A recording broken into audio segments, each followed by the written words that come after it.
This past weekend, I got a chance to play a rare and unique pinball machine based on the video game Overwatch. The developers of Overwatch Pinball brought it out for its first public appearance at the Pennsylvania Arcade Pinball Gallery, where it was available for anyone to play for free throughout the day. Stay tuned, because they were kind enough to sit down with me and answer a few questions about the project. As a one-of-a-kind custom pinball machine that you're not going to find anywhere else, this thing is amazing. From the custom artwork and layout, to making sure that all of the fan-favorite characters make appearances and are playable with their own unique objectives and specials, it's clear that a lot of hard work has gone into this labor of love, and it shows. Now, since it was pretty busy and a very popular machine, I only got a few chances throughout the day to give it a try, probably about 3 or 4 plays in total. While I didn't do well enough to get a high score, I got to make most of the major shots and start a few different modes. Some of the shots are easier than others.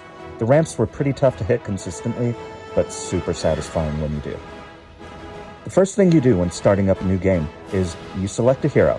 The developers have added a whopping 22 different heroes to choose from in here.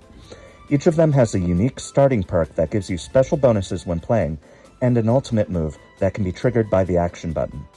I ended up picking D.Va, partially because of her prominent placement on the playfield, but also because her starting perk was that it made it easier to start her special multi-ball mode. In order to do this, you have to hit the stand-up bunny targets on either side of her mech's legs, then lock 3 balls in the scoop directly underneath the mech.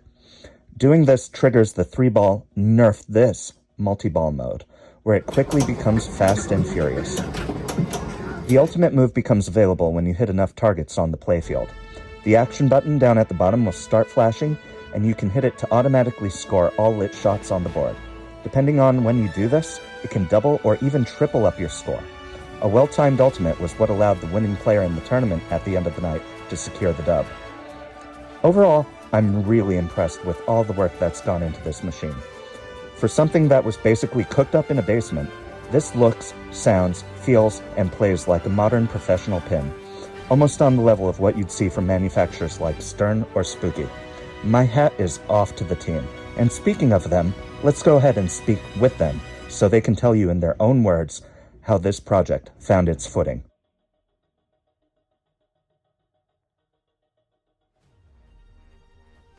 Okay, and we're here at the Pinball Gallery in Malvern, Pennsylvania, with the creators of Overwatch Pinball.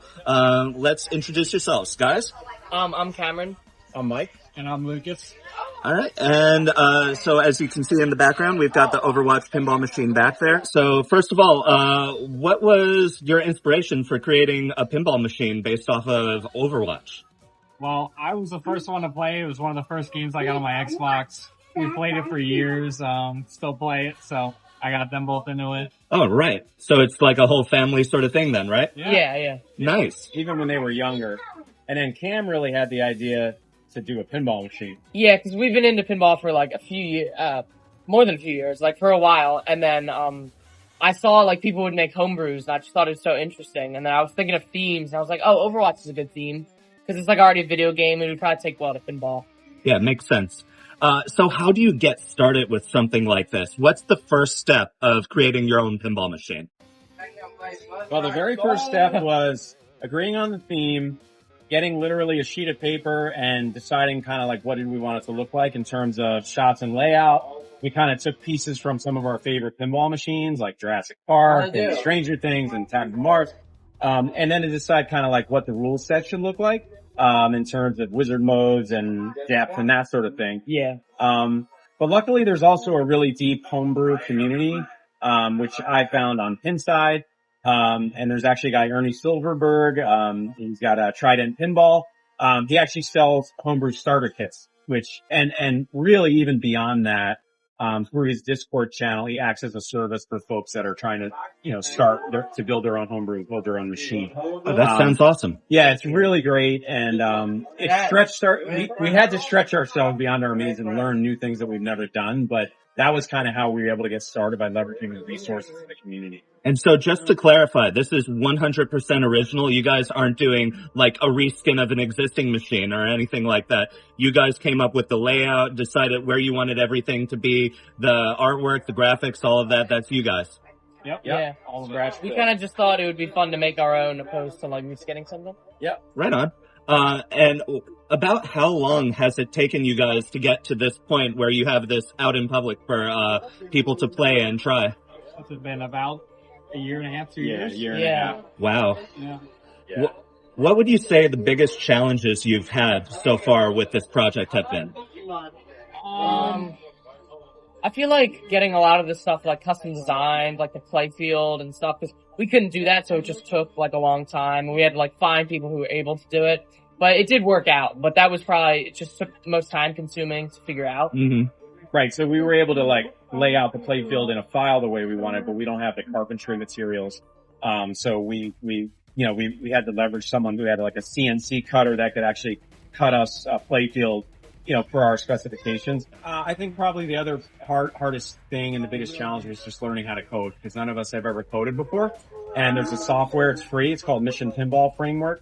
And it's really like just straight typing, line coding, and a little bit of Python. But luckily, again, there's some really great homebrewers in the community that you can leverage to help you out. But that probably was the biggest learning curve, was coding. Wow. I noticed when taking a look at the machine, you even have a little custom plate on there that says 1 of 1 limited edition. Are you planning on making any additional ones if this ends up being a thing where you have a big demand from the community and people want to bring this machine into their house? Or is this going to be it for you guys? I think it's a 1 of 1. Also, we don't have the license, so we never really it could only be for kind of our specific home use. Right. But certainly, we plan on bringing it to Pinball Expo in Chicago this year. Excellent. And if any manufacturer finds it interesting and thinks that they would want to get the license for it, we'd be happy to collaborate with them. Yeah. But otherwise, we plan on just having folks enjoy it at these local kind of shows and arcade. That's awesome. Do you guys feel as if this has kind of scratched the itch for pinball machines for you, or do you have plans for future projects as well? I think there's always more teams, but it's just like, do you want to commit to another 2 years? So it's Yeah, a I don't lot, know. but I honestly think it would probably go faster a second time around now that we know what we're doing. Yeah, makes sense. I actually think if we did another one, it might be a retheme. Because Okay. Yeah. that might be slightly easier, especially in terms of the woodworking, because that's where we lost the most time. And Yeah, Cam has some theme ideas in mind. I don't know if you want It's, maybe some heavy metal themes. yeah. Oh, nice. I do think this was a bit ambitious though. Like if we were to do another one, we would definitely do a reskin. I think it would just work better. Because this was very ambitious. Like I don't think we knew how much work it was going to be, like custom making one.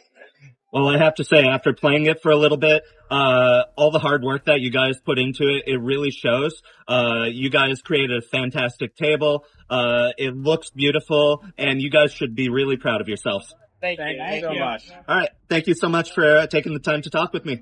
Thanks. Of course, We thank appreciate you. it. Thank you. Pleasure. Thanks for watching all the way to the end. Once again, much respect going out to Mike, Cameron, and Lucas for putting together an amazing machine. If you'd like to follow along on their journey, check out some of the links in the description for their own YouTube channel and the thread on the Pinside forums. If you enjoyed this video and you'd like to see more of this sort of content going forward, please drop a like or a comment below. And if you aren't already subscribed, please consider subscribing to help support the channel as it grows. Thanks again for watching, and see you next time.